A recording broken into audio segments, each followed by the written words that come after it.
Хэрхэн тооллого хаах тооллого, тохируулах, авлагын тооцооны лавлгааг харах вэ? Бараа менежмент хэсгийн тооллого хаах зэс рүү орно. Тооллогын дугаар руу орон хайх товчийг дарахад зөвхөн тоогоо оруулсан төлөвтэй тооллого гарч ирнэ. Зөрүү бүртгэлийн дансаа сонгож өгөн хадгалах товчийг даран амжилттай тоолохын хуудсыг хаана.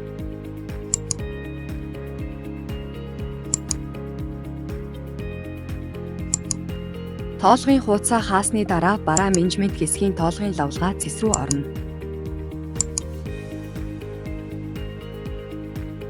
Хайх товчийг даран дэлгэрэнгүй мэдээллийг харахад төлөв нь хаагдсан төлөвтэй байна.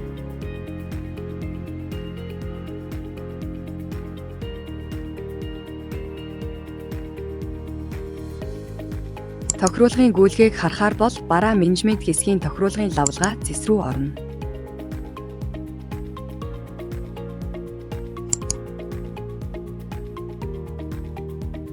Хайх товчийг дарснаар тохируулгын гүйлгээ харагдана.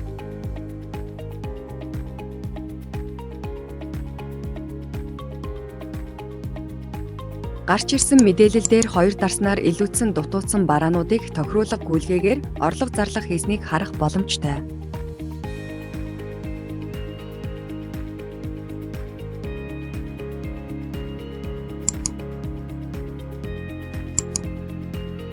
Дараа нь санхүүгийн менежмент хэсгийн авлагын тооцооны лавлгаа зэс рүү орон хайх товчийг дарна.